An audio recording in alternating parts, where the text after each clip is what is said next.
Hello student, welcome to a class of SY BCom 4th semester. Our topic is redemption of debenture. आज जो हम कर रहे हैं क्वेश्चन नंबर 1 प्रॉब्लम इस सॉल्यूशन करेंगे. इसके पहले के वीडियो इंट्रोडक्शन के 2 वीडियो इंट्रोडक्शन के आई बटन में चेक करें. नीचे डिस्क्रिप्शन में लिंक है, वहाँ पे भी चेक करें. विदाउट इंट्रोडक्शन प्लीज़ बच्चों सम ना करें.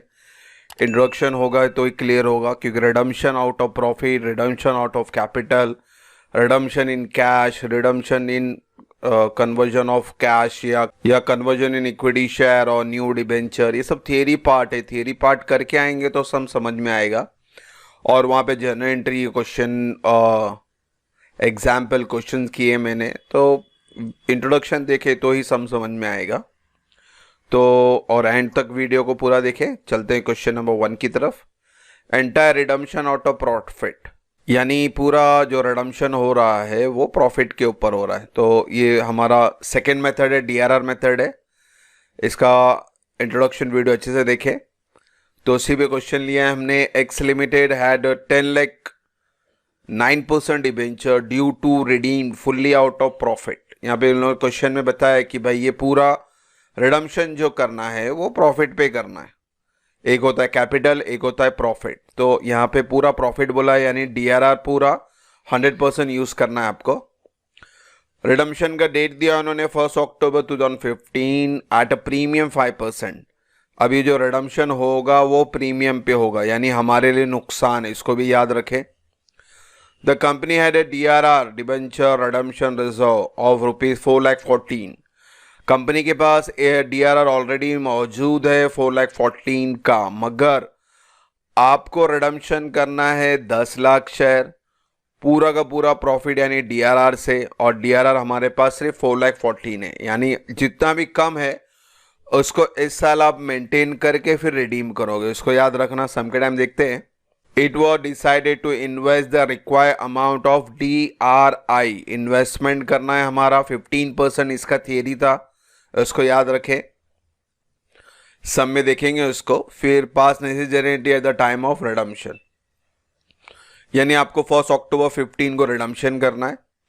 उसमें DRR में कुछ पैसा कम है वो मेंटेन करना है.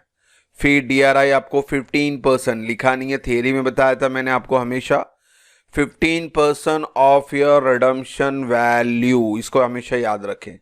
और यहाँ पे हमारा पूरा रिडम्पशन हो रहा है यहाँ पे 10 लाख का, तो 10 लाख का 15%.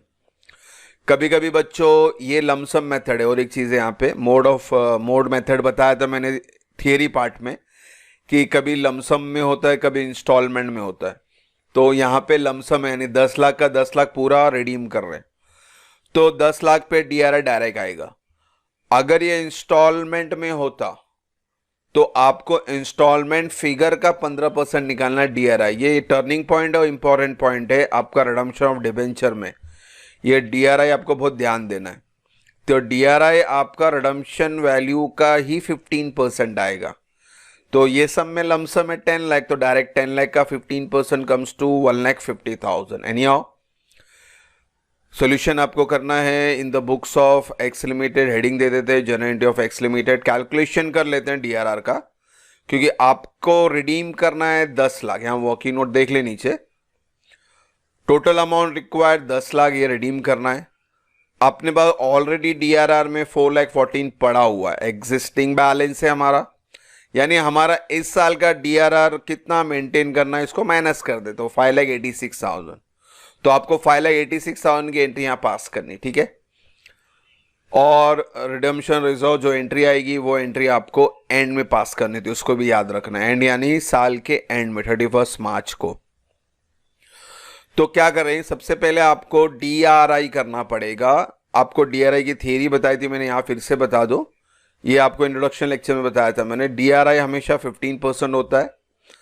DRI 30th अप्रैल को होता है ईच ईयर. डिपॉजिट और invest in case may be some which shall not less than 15% the amount of debenture maturing. ये याद रखना है आपको, अभी बताया मैंने आपको. लमसम है तो डायरेक्ट 10 लाख पे आएगा.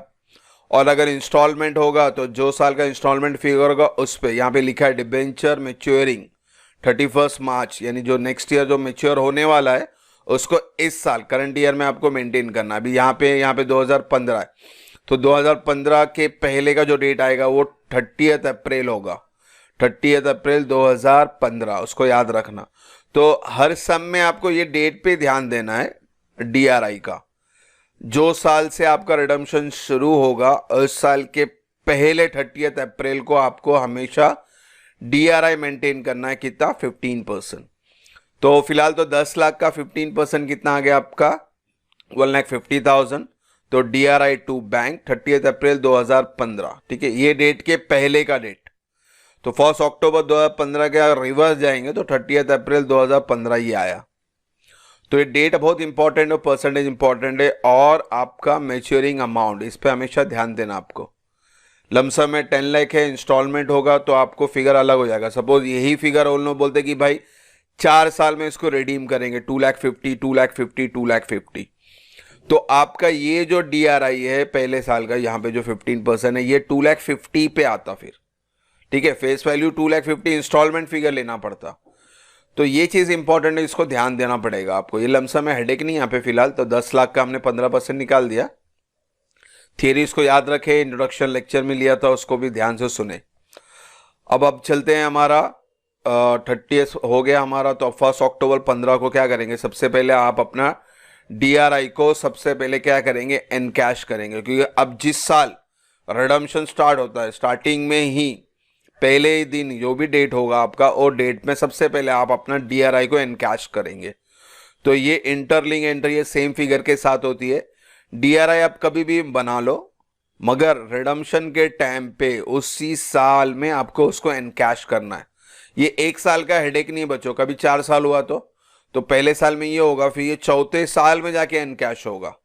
तो ये DRI को एनकैश करने का रूल ही वही है, जो साल आप रिडम्पशन कर रहे हो उसी साल में आप इसको एनकैश कर सकते हो। तो इसको भी ध्यान देना है आपको। एनकैश कर लिया हमने। अब DRR की entry, PNL to DRR entry भी आपको बताई थी मैंने, डेट सेम रहेगा सबका, 1 अक्टूबर।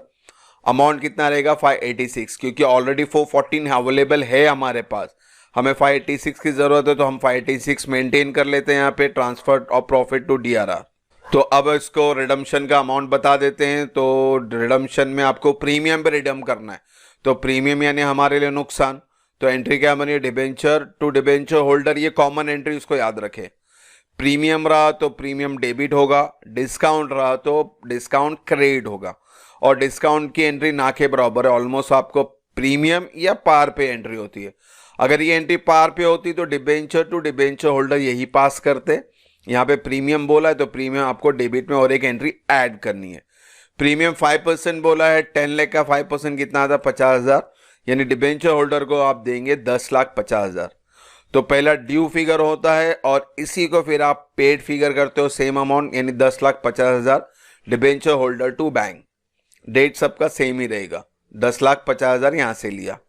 तो आपने प्रीमियम की एंट्री बना दी, होल्डर को पेमेंट भी कर दिया। अब लास्ट एंट्री बच्चों क्या होती है? हमेशा आपका DRR transfer to general reserve, और DRR आपको टोटल लेना होता है, उसको याद रखना है। आपको ये DRR नहीं लेना है, इसके साथ ऑलरेडी जो बैलेंस था 4,14,000, यानी टोटल कम्स टू 10 लाख। तो ये DRR की एंट्री आप ट्रांसफर करोगे जनरल रिजर्व में 10 लाख। ये भी इंपॉर्टेंट है, रिडम्पशन के अंदर DRR to general reserve last entry रहती है, और लास्ट एंट्री में आप पूरे साल का DRR, यहाँ पे एक ही है और बैलेंस था, तो कभी 3 साल 4 साल होता है तो 3-4 साल का DRR आएगा।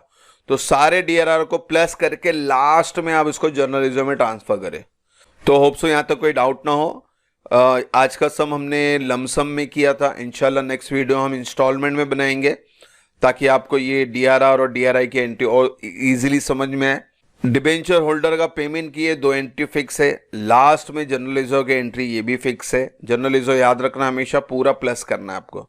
तो जब हम इंस्टॉलमेंट की एंट्री करेंगे तो वहां पे पूरा प्लस करके बताएंगे।